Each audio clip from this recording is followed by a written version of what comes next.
Dans cette séance, nous allons voir la notion de vecteur. Alors, imagine une coccinelle qui est en point M, elle veut se déplacer vers le point M'. Pour cela, elle doit choisir une direction. La direction, c'est la direction de la droite M'. Elle doit choisir un sens. Le sens, c'est de M vers M'. Attention, ne pas confondre direction. La direction, c'est en gros, c'est l'angle que fait la droite par rapport à l'horizon. Et le sens, c'est le sens de parcours. Et enfin, elle doit parcourir une certaine distance, une certaine longueur, la longueur M'. Alors, toutes ces trois informations que sont la direction, le sens et la longueur, on va les résumer en une seule notion, c'est ce qu'on appelle un vecteur, qu'on va représenter par une flèche. Donc, tu vois, j'ai dessiné la flèche qui va de M, l'origine, à M', et je note donc le vecteur M', avec une flèche par-dessus.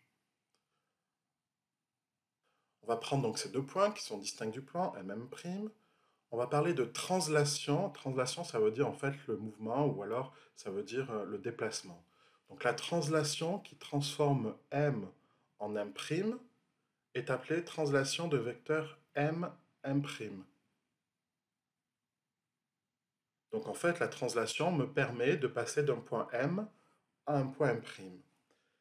Et en indiquant le nom du vecteur qui me permet de faire cette translation, j'indique donc les trois choses que sont la direction, c'est la direction de la droite à M', le sens de parcours, c'est du point M vers le point M', et la norme, ce qu'on appelle la norme du vecteur, c'est tout simplement la longueur, M'.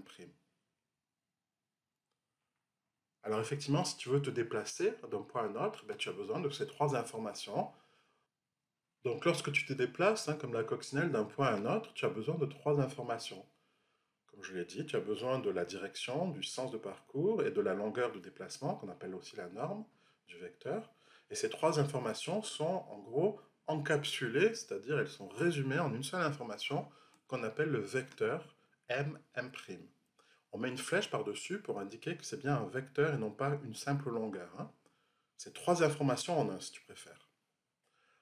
Alors, il existe des vecteurs particuliers. Par exemple, le vecteur MM, qui part du point M et qui arrive au point M. Donc c'est ce qu'on appelle le vecteur nul, puisqu'il n'a pas de direction, il n'a pas de sens en gros, et il n'a pas de longueur non plus, puisque la longueur de M à M, c'est tout simplement la longueur nulle. Donc ce vecteur, qui n'a pas de direction, pas de sens et qui a une longueur nulle, on le note vecteur nul, avec un zéro, avec une flèche par-dessus. Mais attention, encore une fois, il ne faut pas confondre le vecteur nul avec la longueur. Un vecteur, c'est trois informations. Ce n'est pas que la longueur.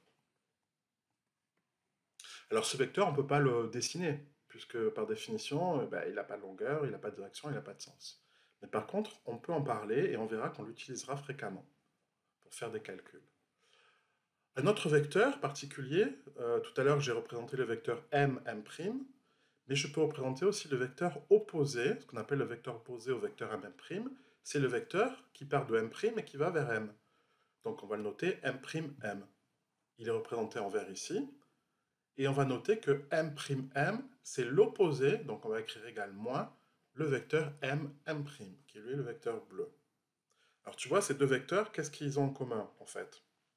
La droite, c'est la même, c'est la droite M'. Donc la droite, ils ont la même direction, ces vecteurs.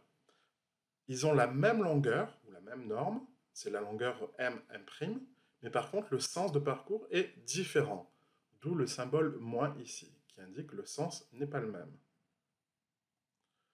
Alors on voit ce que c'est, on a vu ce que c'était des vecteurs opposés, mais qu'est-ce que c'est que des vecteurs égaux? Bien, on va représenter quatre points ici, M', N, N'.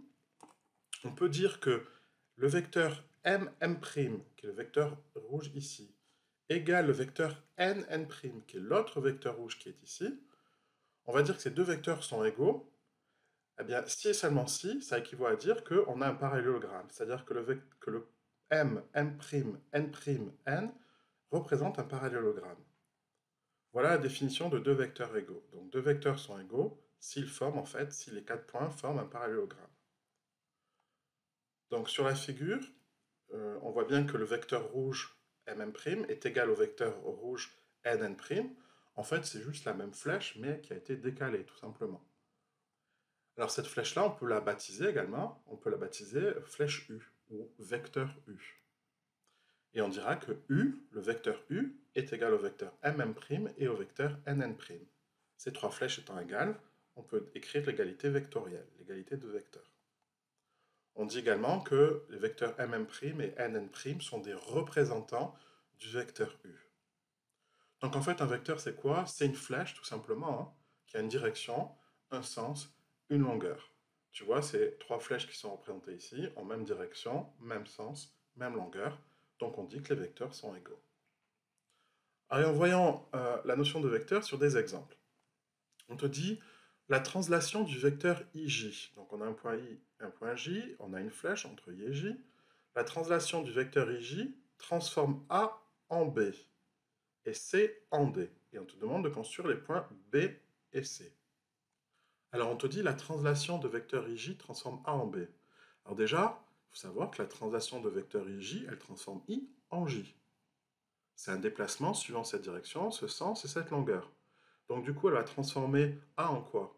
Eh bien, il faut se déplacer suivant la même direction, le même sens et la même longueur. Donc je représente une flèche en rouge ici, qui a la même direction que IJ, le même sens et la même longueur. Donc c'est cette flèche que j'ai représentée ici. Donc cette flèche, ou encore appelée vecteur AB, c'est le même vecteur que le vecteur IJ. Et tu vois bien qu'on a un parallélogramme, ABJI est bien un parallélogramme.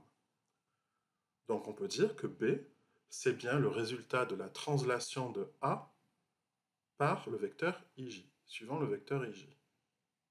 Alors C, on va reproduire la même chose, on va utiliser le vecteur IJ pour déplacer le point C. Donc à partir du point C, je trace une flèche qui a la même direction, le même sens et la même longueur que le vecteur IJ. Et donc j'arrive ici en ce point D. Donc là encore, je peux dire que le vecteur CD égale au vecteur IJ. Puisque, encore une fois, ces vecteurs ont la même direction, le même sens et la même longueur. Et on a également aussi un parallélogramme, tu vois, CDJI est bien un parallélogramme. Ensuite, on te demande de placer les points IJK tels que le vecteur U égale le vecteur AI. Alors le vecteur U, il est représenté ici en rouge, et le vecteur AI, il faut que je le représente. Donc il faut que je place le point I. Où est-ce que je vais le placer? Eh bien, je sais que le vecteur AI égale au vecteur U. Donc, je dois représenter une flèche, qui sera la flèche AI, telle que cette flèche soit égale à la flèche U, au vecteur U. Donc, voilà, c'est facile, hein, il suffit que je me décale vers la gauche de 1, que je descende de 2, puisqu'effectivement, le vecteur U, tu vois, je me déplace vers la gauche de 1 et je descends de 2. Donc, si je fais pareil pour A, je me déplace de 1, je descends de 2, j'arrive en ce point I, et j'ai bien cette flèche-là, qui est le vecteur AI, qui est bien égal à la flèche qui est ici, c'est le vecteur U. On a bien l'égalité vecteur U égale vecteur AI. Puisque ces vecteurs, ils ont la même direction, c'est la direction de la droite, ils ont le même sens, qui vont dans ce sens-là, et puis ils ont la même longueur, cette longueur-là égale cette longueur-là. Alors on a ensuite vecteur V égale vecteur BJ. Alors vecteur V, il est ici, il m'indique une direction, un sens et une longueur. Donc j'ai qu'à me déplacer le point B suivant cette direction, ce sens, cette longueur. Donc pour ce faire, là, tu vois que je vais vers la gauche de 3 et je monte de 1. Donc à partir de B, je vais vers la gauche de 3 et je monte de 1. Et j'arrive en ce point qui est le point J. Et on peut dire que le vecteur BJ est égal au vecteur V. C'est ce qui est écrit ici. Le vecteur V égal au vecteur BJ. Ces vecteurs ont bien même direction, même sens et même longueur. Et enfin, on te demande de tracer le point le point K, tel que W égale KC. Alors W, il est ici, en rouge, et j'ai le point C. Et il faut que je représente le point K. Alors tu vois, pour aller de ce point-là à ce point-là, j'avance de 2 et je descends de 2. Donc pour aller de C vers K, il faut que je fasse le contraire. Donc je monte de 2 et je recule de 2 et j'aurai le point de départ. Donc j'ai bien le point K qui est ici et on a bien, tu vois, le vecteur KC qui a la même direction, le même sens et la même longueur que le vecteur W. Donc ces deux vecteurs, vecteurs KC et W, sont égaux. Dans l'exemple 2, on te dit qu'on a deux parallélogrammes, MNPQ, et l'autre parallélogramme c'est NR SP, qui sont superposables, on te dit compléter par la translation de vecteur PS l'image de Q. Alors le vecteur PS, c'est la flèche qui va de P vers S. Voilà. Donc par cette translation, Q, si je suis la même direction, le même sens et la même longueur, ben, Q sera transformé en quoi? Il sera transformé en P, puisqu'on aura le vecteur QP qui sera égal au vecteur PS. L'image de N, ben, l'image de N, ça sera R.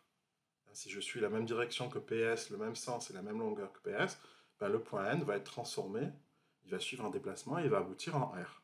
Donc l'image de N, par la translation, par ce déplacement, c'est R.